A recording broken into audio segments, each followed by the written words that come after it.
All set now, ready to race. Race number 7, and the race is on. The goose favorite from the outside, Distinctive Dancer. It's now Distinctive Dancer, leading the pack by some 2 lengths, followed by Cool Reception, Pivotal.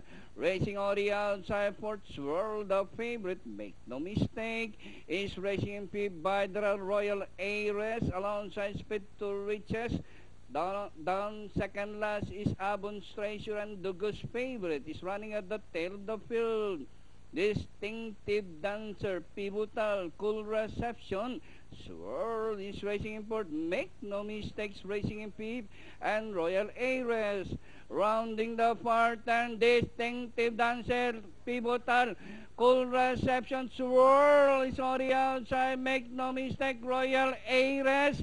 As they race the last 500, Swirls now the leader.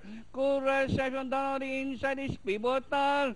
As they race the last 250, Swirl leading the pack, followed now by Royal Ares. And down on the inside, Pivotal by the rail is Abon's Treasure.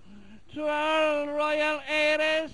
It's the Swirl by some 2 lengths now, Royal Ares, and finally number 5, Swirl, Royal Ares, make no mistake, Pivotal, Speed to Riches, and Cool Reception for your Fenta Factor.